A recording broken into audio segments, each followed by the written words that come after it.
नमस्कार, मैं हूं समीर। तहकीकात के इस एपिसोड में आज हम आपको बताएंगे कि कैसे एक बिंदी मौत की वजह बन गई।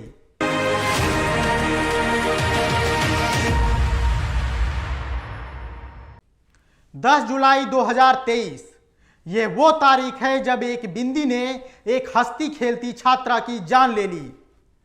ये मनहूस तारीख उस परिवार के लिए एक श्राप की तरह है जिसकी बेटियां घर से तो हंसती खेलती पढ़ने निकली थी, लेकिन जब घर आई तो मायूस हो चुकी थी।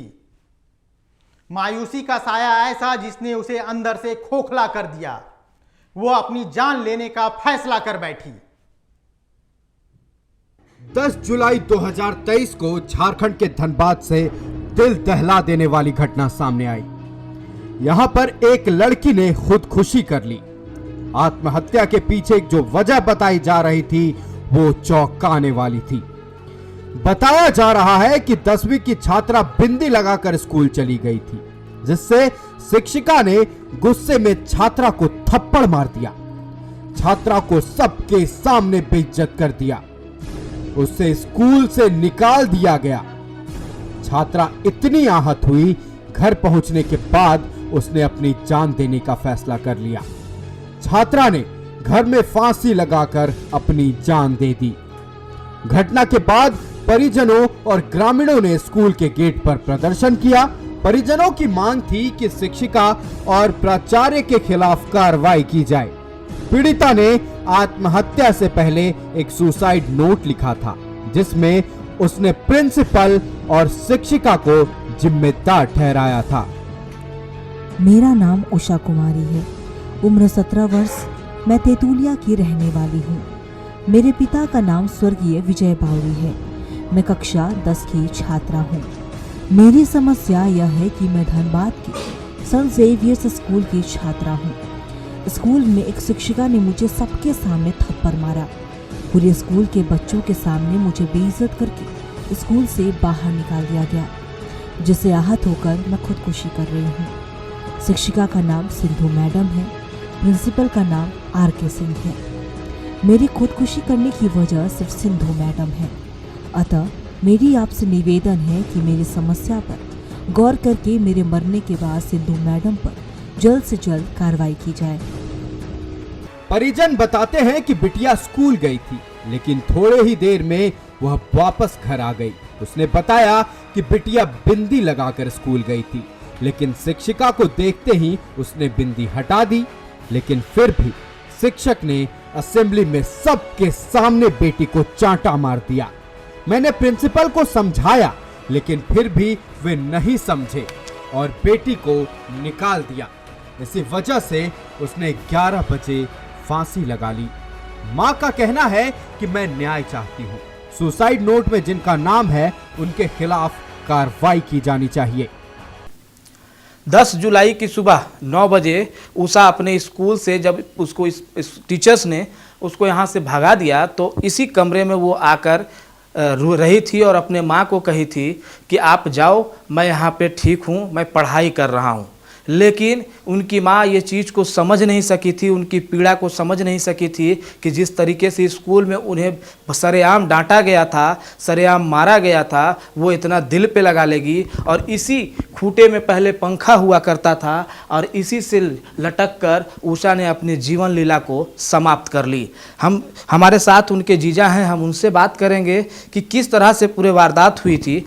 जब आपको पता चला, क्या कुछ पता चला?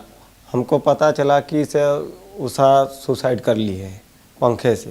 तो हम आके देखें तो बोल रहा यही पंखा है जिसमें वो सुसाइड नोटिस लिख के यहाँ पे फांसी से झुलस गई। तो फिर हम लोग उसको निकालें बाहर निकाल के हम लोग बोले चलिए जाम करेंगे स्कूल। तो फिर पुलिस वाला बोला कि नहीं, अभी स्कूल मत जाम कीजिए, पहले पोस्टमार्टम कीजिए, उसके बाद में दिखाया जाएगा जो करना है सो। तो हम लोग करीबन 8:30 या 9 बजे तक लग गया पोस्टमार्टम आने में। तो लाश आने के बाद हम लोग रात भर यहाँ पे बर्फ़ दे के रखे लाश को, और उसके बाद सुबह फिर हम लोग जाम कर दिए। किस विचार की थी उषा? क्या लगती थी कि कभी ऐसा कदम वो उठा पाएगी? जी नहीं, वैसा नहीं। वो उनको इतना टॉर्चर किया गया था ना, सो वो अब सहन कर नहीं पाई और ना किसी को बता पाई से मेरे साथ ऐसा हो रहा है वैसा हो रहा है। किसी को कुछ बोल नहीं पाई अपने मन से लिख के, और वो इतना करके खाली गई है सर, हमको खाली इंसाफ दिलाना सब मिलकर और कुछ नहीं। हम सबसे निवेदन करते हैं, अपना मोबाइल नंबर अपना साइन करके गई है उस नोटिस पे से, देखिए अगर बाय मिस्टेक बोलेगा गलत है, इसी वजह से वो अपना साइन भी करके गई है, मोबाइल नंबर भी दे के। देखिए हम सही बोल रहे हैं, इस चीज़ को अब बढ़िया से जांचिए और इंसाफ हमको दिलाइए। क्या उषा को जिस समय बिंदी लगा करके वो घर गई थी, स्कूल गई थी, तो क्या उस समय उसको जब परिजन के साथ वो गए थे दोबारा स्कूल में, तो क्या उसको रेस्टिकेट कर दिया गया था? जी, बोला सर तुम स्कूल में पढ़ने के लायक नहीं हो, तुम जो तेरा माँ काम करती है वो जाकर तुम अपना काम करो माँ के साथ, तुम लोग दलित परिवार से हो, तुम लोग का पढ़ाई में ई नहीं है, तुम लोग पढ़ नहीं पाओगे। तो आप बताइए, हाँ मीडिया के माध्यम से कहना चाहता हूँ, दलित परिवार को क्या पढ़ने का हक नहीं है? यही चीज़ मैं सबसे निवेदन करता हूँ। सो उषा जो लिख के गई है उसका ठीक तरीके से जांच हो, और इसमें खूब से खूब सीबीआई जांच हो, कितने नेता आए पुलिस प्रशासन को देखें। लेकिन यही एक फिर से हम लोग दोहराना चाह रहे हैं, सो 10 दिन के अंदर किसे बेल हो गया, केस 307 मर्डर केस है, 7 साल का सज़ा होता है, और 10 दिन में कैसे केस को फ्लॉप बता दिया से केस झूठ है। उषा जाने से पहले सुसाइड नोट छोड़ी थी और उस नोट में न्याय की गुहार वह खुद भी लगा कर गई थी। लेकिन सबसे बड़ा सवाल कि क्या वाकई में ऐसे दलित परिवार जो अपने बच्चों को पढ़ाना चाहते हैं, क्या उनका कोई अधिकार नहीं? क्या दलित परिवार आगे नहीं बढ़ सकता? क्या दलित परिवार के बच्चे अच्छे स्कूल में पढ़ नहीं सकते? अगर ऐसा था तो फिर अगर ऐसा था तो नामांकन के वक्त ही स्कूल विरोध क्यों नहीं जताया? क्यों उसे दाखिला ले लिया गया?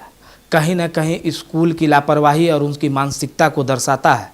अगर शायद वो छोटी सी बिंदी को लेकर एक इशू नहीं बनाया होता तो आज उषा हम लोगों के बीच होती और वो जिंदा होती।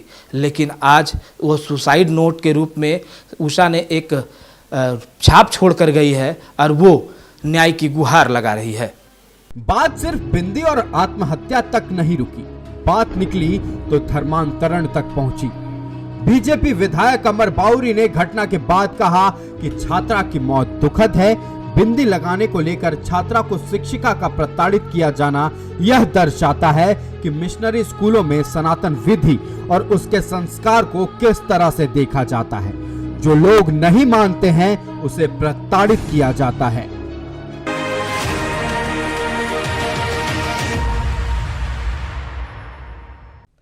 एक स्कूल, एक छात्रा और आत्महत्या, कहानी यहीं खत्म नहीं हो जाती।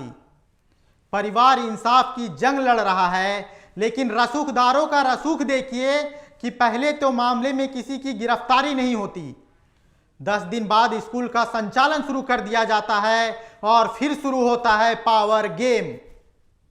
घटना के बाद पुलिस ने किसी को गिरफ्तार नहीं किया, या कहें तो गिरफ्तार करना ही नहीं चाहिए। जाहिर है आरोपी रसूखदार और पैसे वाले हैं, तो उन पर हाथ डालना इतना आसान नहीं रहा होगा। गिरफ्तारी के नाम पर पुलिस खाना पूर्ति करती रही और इधर सभी आरोपियों ने कोर्ट से जमानत ले ली। परिवार आज भी बिटिया के इंसाफ के लिए लड़ाई लड़ रहा है। रणधीर वर्मा चौक पर दलित शोषण मुक्ति मंच और सामाजिक संगठनों ने 23 अगस्त को धरना दिया और छात्रा उषा कुमारी के आत्महत्या मामले की न्यायिक जांच की मांग की। परिवार भी छात्रा की आत्महत्या के बाद से लगातार न्यायिक जांच की मांग कर रहा है। लेकिन सबसे बड़ा सवाल तो यह है कि आखिर ऐसी क्या मजबूरी है, ऐसी कौन सी ताकत है जो इन दोषियों को सजा से बचाने की कोशिश कर रही है। रसूखदारों का रसूख ऐसा है कि पहले तो आरोपियों पर कोई कार्रवाई नहीं हुई और अब छात्रा के परिजनों को ही परेशान किया जा रहा है। उन पर दबाव बनाया जा रहा है कि वो मामले को रफा दफा कर दें। आलम यह है कि मजबूरन मां को अपनी नौकरी छोड़नी पड़ी। अब घर चलाने पर भी आफत है। परिवार आखिर अपनी बिटिया को इंसाफ दिलाने के लिए लड़ाई लड़े भी तो कितनी। कभी भी नहीं लगता कि मेरे बच्चे ऐसा हुआ। हमको लगता नहीं कि स्कूल का छुट्टी होगा, अभी आएगा, मम्मी तुम कुछ खाई है, हम लोग को खाना दो। उसका दादी को बोलता है तो कपड़ा ला दो, नहाएंगे। हम लोग को अभी भी नहीं लगता, हमको लगता है कि उसका सहेली को देखते तो वो सोचते नहीं लोग पार होगा ना, मेरा बेटी अभी भी आएगा। वही उम्मीद लेके अभी तक हम उसको भूल नहीं पाते हैं। हम लोग को एक ही हम चाहते हैं, हम लोग को घर से निकलना भी मुश्किल हो जाता है क्योंकि हम लोग को बोलता है कि पैसा लीजिए और केस उठाइए। हम लोग को धमकी दिया जाता है मेरे बच्चों को ना, हम लोग को हमको निकलता नहीं डर से कि कहीं कुछ कर देगा। ये लोग को बोलता है कि लोग कुछ नहीं कर पाएगा। हम बोले ठीक है, जो होगा ऊपर वाला देख रहा है। और हम लोग को बोलता है कि उठा लीजिए केस, नहीं तो आप लोग को ठीक नहीं होगा। ऐसे धमकी भी हम लोग को मिलता है। नातनी संगे इतना छिलो আমার লাগাও না সে পুরো ই ছিল, আমার সঙ্গে লাগাও ছিল, দমে ছিল। আর এরকম পয়সা নিয়ে ধমকি দিচ্ছে, ফের বলছে পয়সা আনলে আমি উঠাই দে কেসটো। হ্যাঁ हाँ धमकी, हाँ पूरा डर লাগছে। আমাকে জানাছে যেরকম স্কুল গেছে, টিউশন গেছে, সব সময় ডাকছে, সেরকম আমাকে লাগছে। সেই সময় হ্যাঁ जब स्कूल का छुट्टी होने का टाइम होता तो लगता है कि मेरी बेटी कहीं से ना कहीं से आई। हमने आपको एक स्कूल की कहानी बताई। हमने बताया कि कैसे एक बिंदी एक छात्रा की मौत की वजह बन गई और जिन लोगों की वजह से छात्रा की मौत हुई वो आज भी खुलेआम घूम रहे हैं। अब चलिए आपको एक स्कूल और ले चलते हैं और वहां के हैवान शिक्षक से मिलवाते हैं। मामला राजधानी रांची के बरियातू से जुड़ा हुआ है, जहां 11वीं के छात्रा से महीनों यौन शोषण होता रहा। शोषण करने वाला कोई और नहीं बल्कि एक शिक्षक है।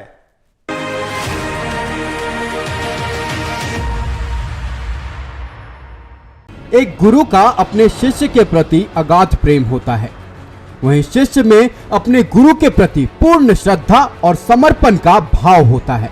कहा जाता है कि गुरु शिष्य का संबंध निस्वार्थ होना चाहिए।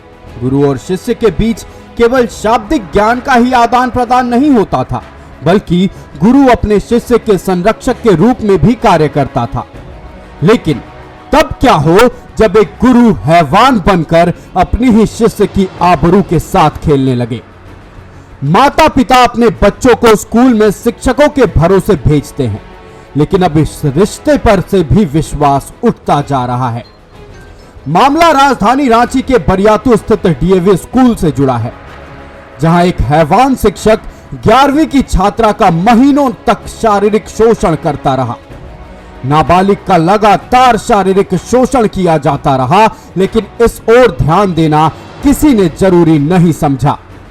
ये घटना होती रही झारखंड की राजधानी रांची के एक प्रतिष्ठित स्कूल में, जहां छात्र शिक्षकों के भरोसे बड़ी उम्मीद से अपने सपनों को पर देने के लिए जाते हैं, लेकिन इसी स्कूल का एक हैवान शिक्षक मासूम छात्राओं को अपने जाल में फंसाकर उसका शारीरिक शोषण करता रहा।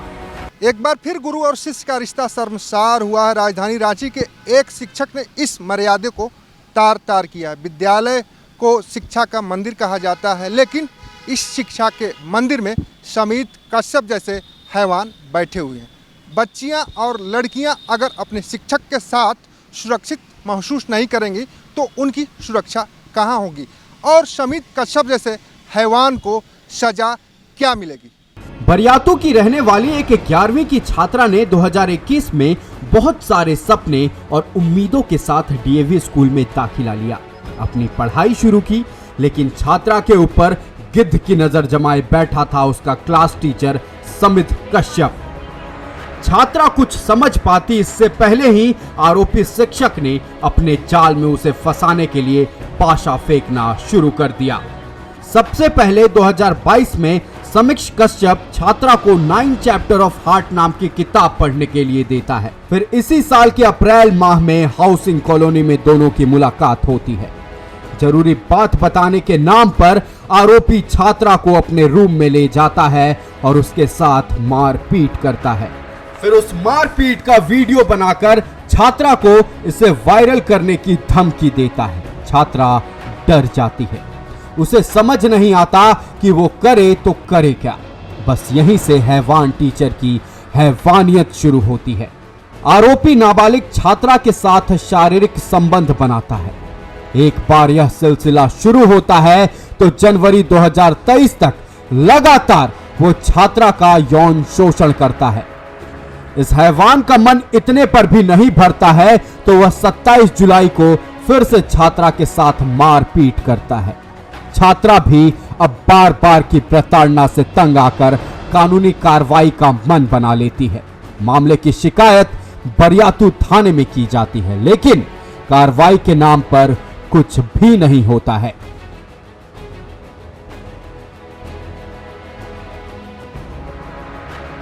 एक लड़की है, लड़की ने एलिगेशंस लगाए हैं कि जो डीएवी बरियातू उसमें पढ़ाने वाले एक शिक्षक ने उस लड़की के साथ में सेक्सुअल अब्यूज़ किया, फोर्स सेक्स किया और ये लगभग 2 साल तक चलता रहा।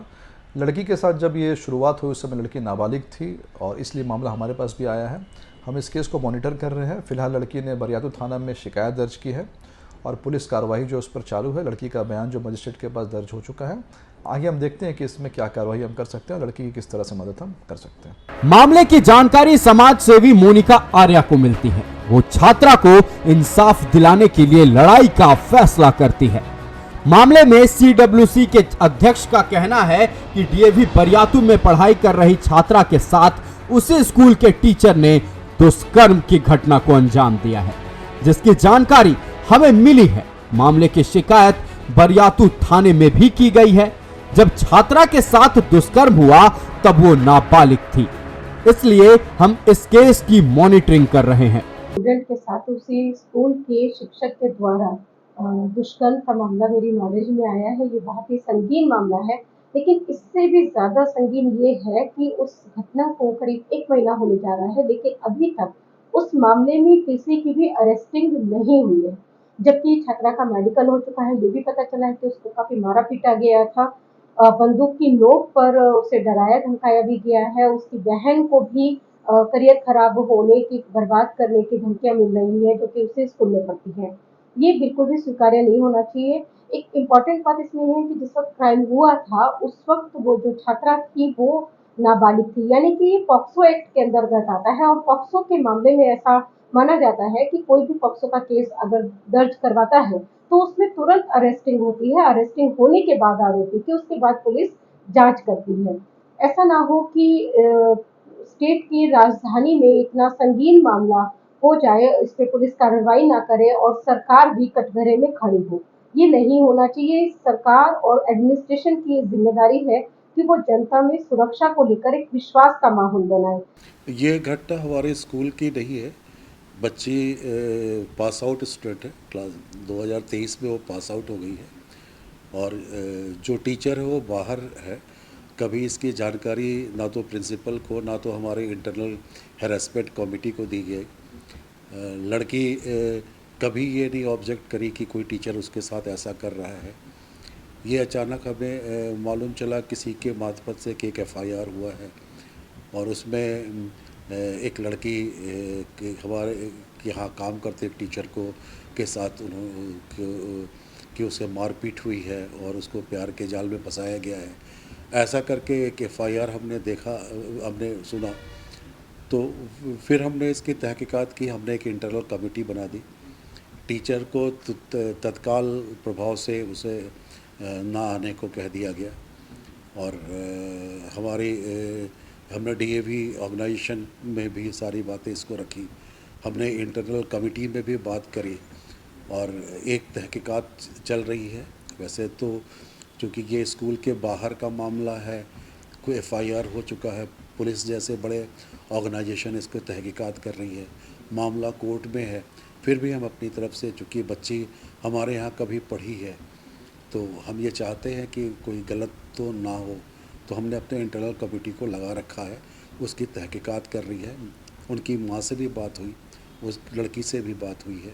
बहुत सारी बातें हैं जो अगर ये सही है तब तो उस टीचर के साथ निश्चित रूप से कार्रवाई होनी चाहिए। उसके स्कूल प्रबंधन उस टीचर को तत्काल प्रभाव से हटाया है। हटाया मतलब उसको स्कूल आने की मनाही कर दी गई है। ये 30 तारीख के बाद से, वो मेरी समझ से 28 से नहीं आ रहा है जी 28 पिछले महीने से जी, जब से FIR हुआ है जी। पर इसकी तहकीकात भी चल रही है हमारे। वहीं मामले में बीजेपी के प्रवक्ता प्रतुल शाहदेव ने पुलिस की कार्यशैली पर सवाल उठाते हुए कहा कि यह दुखद और शर्मसार करने वाली घटना है। पुलिस ने सिर्फ मारपीट की धाराओं में एफआईआर दर्ज किया है, जो कई तरह के सवालों को जन्म देता है। पीड़िता को न्याय मिलनी चाहिए। देखिए, बरियातू डीएवी में एक शर्मसार करने वाली घटना सामने आई है, जबकि एक टीचर के ऊपर आरोप लगा है कि उसने 12th क्लास की लड़की को अपने प्रेम जाल में फांसकर उसका यौन शोषण किया और उसके ऊपर हमला किया और उसकी बुरी तरीके से पिटाई की। ये बेहद शर्मसार करने वाली घटना है, लेकिन उससे भी शर्मनाक वाकया ये हो रहा है कि लोगों ने आरोप लगाया है कि पुलिस ने इस पूरे मामले को हल्का करने के लिए यौन शोषण का मामला दर्ज नहीं किया और सिर्फ 354 सेक्शन के तहत मामला दर्ज किया है। हम मांग करते हैं कि पुलिस को अविलंब इस पूरे मामले की गहराई तक जाना चाहिए और उस पीड़िता को न्याय दिलाने के लिए जो सुसंगत धाराएं हैं उसके तहत मुकदमा दर्ज करना चाहिए। इस तरीके से एक बेटी के साथ अन्याय हो रहा है और पूरा का पूरा सिस्टम नपुंसक बन गया है। ये शर्मसार करने वाला वाकया है। बताया तो ये भी जा रहा है कि उसकी एक और बहन जो उस स्कूल में पढ़ती है, उसके करियर को खराब करने की धमकी दी जा रही है। आरोपी शिक्षक के द्वारा लगातार प्रेशर बनाया जा रहा है। तो पुलिस को अविलंब हस्तक्षेप करके सुसंगत धाराओं के तहत कड़ा मुकदमा दर्ज करके अविलंब इसकी गिरफ्तारी करनी चाहिए। पीड़ित छात्रा का बयान 164 के तहत मजिस्ट्रेट के समक्ष दर्ज हो चुका है। मेडिकल रिपोर्ट आ चुकी है, लेकिन बरियातू पुलिस की तरफ से कोई ठोस कदम नहीं उठाया गया है। हाँ, पीड़िता को न्याय तो मिलना चाहिए, लेकिन कैसे, इस सवाल का जवाब किसके पास है? आखिर ऐसी क्या मजबूरी है कि आज भी आरोपी बाहर घूम रहा है? हमारे देश समाज में स्त्रियों का लगातार यौन उत्पीड़न जारी है। विडंबना इस बात की है कि इस कृत्य पर सरकार, प्रशासन, न्यायालय, समाज, सामाजिक संस्थान, यहाँ तक कि मीडिया भी अंकुश लगा पाने में सफल नहीं हो पाई है। देश के हर कोने से महिलाओं पर यौन उत्पीड़न, दुष्कर्म, शारीरिक मानसिक शोषण, यहाँ तक कि दहेज के लिए जला देने की खबरें आए दिन सुनने को मिलती है। लेकिन सबसे पहला सवाल यह खड़ा होता है कि अगर शिक्षक ही इस कृत्य में लिप्त हो जाए तो महिलाएं आखिर सुरक्षित कहाँ हैं?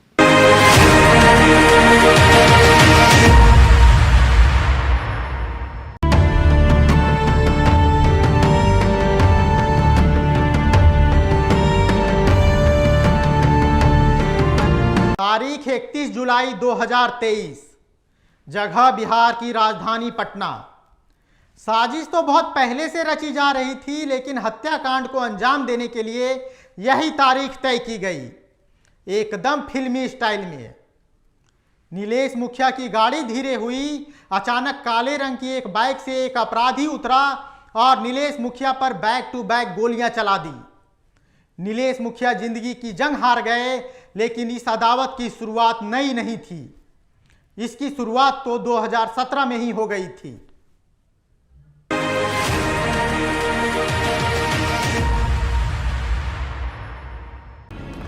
पटना में 31 जुलाई को दिन दहाड़े हुए चर्चित शूट आउट में घायल हुए नीलेश यादव उर्फ नीलेश मुखिया की मौत हो गई है। बुधवार सुबह दिल्ली एम्स में उन्होंने दम तोड़ दिया। गोलीबारी में नीलेश मुखिया को 6 गोलियां लगी थी। पटना के रूबन हॉस्पिटल में उनका ऑपरेशन किया गया। डॉक्टर ने सभी गोलियां बाहर निकाल दी थी। हालत गंभीर होने के कारण उन्हें दिल्ली एम्स रेफर कर दिया गया था। परिजनों ने एयर एम्बुलेंस से एम्स में भर्ती करवाया था। घटना के बाद परिजनों का रो रो कर बुरा हाल है। परिजन इस मामले में शामिल लोगों को कड़ी सजा दिलाने की मांग कर रहे हैं। उनको अपराधियों ने गोली मारी है। अपनी कार से इधर जा रहे थे, उसी समय उनको गोली मारी गई है। उनका इलाज रूबन हॉस्पिटल में कराया जा रहा है। सीसीटीवी दिखवाया जा रहा है। हमारी स्पेशलिस्ट टीम आ गई है और एफएसएल की भी टीम आ रही है। टेक्निकल टीम भी आ रही है। तुरंत पता चल जाएगा कि मारने वाले कितने थे और कैसे घटना घटी है। कितने बजे की घटना है सर? घटना एग्जैक्टली तो 1 घंटा पहले का बताया जा रहा है। वो सब निकल जाएगा, सीसीटीवी फुटेज देखने से एग्जैक्ट टाइमिंग निकल जाएगा। बिहार में सबसे ज्यादा चर्चित नीलेश मुखिया गोलीकांड का लाइव फुटेज सामने आया है। इसे देखने पर स्पष्ट पता चल रहा था कि 2 बाइक पर सवार 4 अपराधियों ने इस घटना को अंजाम दिया है। पुलिसिया जांच में पता चला कि चारों अपराधी कुर्जी इलाके के गली नंबर 66 से निकले थे। एक काले रंग की बाइक थी तो दूसरी लाल रंग की। दो बाइक पर सवार चारों अपराधियों ने हेलमेट पहन रखा था। करीब 10 मिनट तक अपराधियों ने नीलेश मुखिया की रेकी की। इसके बाद इसी दौरान कुर्जी मोड़ से कुछ दूर पहले टर्निंग पर जैसे ही नीलेश मुखिया की स्विफ्ट कार धीरे हुई, अचानक काले रंग की बाइक से एक अपराधी उतरा और बैक टू बैक 6 गोली चलाई। सीसीटीवी फुटेज से प्रतीत हो रहा है कि नीलेश मुखिया कार में ड्राइविंग सीट के बगल में बैठे थे। कार का शीशा गिरा हुआ था। अब बिहार में नीतीश बाबू से बिहार संभल रहा है। आप देखिए, भाजपा नेता की हत्या हो रही है। आप देखिए, दलित बहन के साथ किस तरह का अत्याचार बेगूसराय में किया गया। अररिया में पति को खूंटा में बांधकर उसके सामने रेप कर दिया गया। जदयू नेता के द्वारा नवादा में किस तरह अत्याचार दलित परिवार के साथ किया गया। तो बिहार पूरी तरह जल रहा है और नीतीश कुमार जी आराम से सो रहे हैं। 31 जुलाई 2023 राजधानी पटना का इंडस्ट्रियल इलाका गोलियों की तरतराहट से दहल चुका था। निशाने पर थे नीलेश मुखिया। नीलेश मुखिया व्यवसायी थे और पूर्व मुखिया थे और मौजूदा समय में नगर निगम पार्षद पति थे। सुबह में जैसे ही पीएनएम मॉल के पास वो अपने दफ्तर कार से उतरे, वैसे ही 2 बाइक सवार अपराधियों ने ताबड़तोड़ बैक टू बैक गोलियां चलाना शुरू कर दिया। ऐसे में आनंद फानंद में उनको एक पटना के निजी अस्पताल में भर्ती कराया गया। जैसे ही ये खबर सामने आई, मामला आग की तरफ फैल गया और सियासत गर्म हो गई। बिहार में विपक्षी बीजेपी पार्टी सरकार पर हमलावर हो गई और मामला हाई प्रोफाइल हो गया। आनंद फानंद में उनके बेहतर इलाज के लिए पटना से एयर एम्बुलेंस से दिल्ली एम्स उनको भर्ती कराया गया। नीलेश मुखिया हत्याकांड की वजह चुनावी रंजिश और बालू खनन बताई जा रही है। नीलेश ने दीघा के मखदुमपुर घाट के बालू खनन का ठेका लिया था। यह उनका नया काम था। इस काम में बतौर प्रतिद्वंदी पप्पू राय, धप्पू राय और गोरखा राय तीनों भाई पहले से लगे थे। नीलेश मुखिया अपने पार्टनर शिव गोप के साथ बालू खनन में उतरे थे। ये तीनों भाई नहीं चाहते थे कि उनके वर्चस्व वाले काम में कोई और हाथ डाले। नीलेश मुखिया भी बालू खनन के धंधे में शामिल होकर उनसे टकराने की गलती कर बैठे। तीनों भाइयों से नीलेश की अदावत वैसे भी पुरानी थी। स्थानीय लोगों का कहना है कि 11 सितंबर 2017 को सोनपुर थाना क्षेत्र में कुर्जी गेट नंबर 68 निवासी वीरमणि को अपराधियों ने गोली से छलनी कर दिया था। सिंचाई विभाग के इंजीनियर वीरमणि नीलेश मुखिया के करीबी थे। इस घटना में उनके भाई मनोज के बयान पर पप्पू राय, धप्पू, विद्यासागर चौधरी, मुकेश कुमार, नीतीश कुमार और समीर कुमार को नामजद करते हुए मामला दर्ज कराया गया था। यह अदावत वहीं से शुरू हुई और आखिरकार इस अदावत ने नीलेश मुखिया को मौत की गोद में सुला दिया। 23 दिनों तक नीलेश मुखिया मौत से जंग लड़ता रहा। 24 अगस्त को उनका पार्थिव शरीर पटना लाया गया। दीघा एरिया को पूरी तरह पुलिस छावनी में तब्दील कर दिया गया था। मामला इतना हाई प्रोफाइल था कि पुलिस ने त्वरित कार्रवाई करके 2 शूटर राजा और शाहनवाज को गिरफ्तार तो कर लिया, बाकी के 7 आरोपी अभी भी पुलिस गिरफ्त से बाहर है। नीलेश मुखिया की दिल्ली एम्स में मौत के बाद उनकी लाश पटना पहुंची। जैसे ही इसकी जानकारी लोगों को मिली, उनके आवास पर लोगों की भीड़ लगने लगी। कुछ देर बाद शव यात्रा निकाली गई। इसमें सैकड़ों लोग शामिल हुए। नीलेश मुखिया के समर्थक हत्यारे को फांसी दो की मांग को लेकर नारेबाजी करने लगे। यात्रा में महिला, पुरुष, बच्चे और बुजुर्ग भी शामिल हुए। लोगों की भीड़ बढ़ती ही चली गई।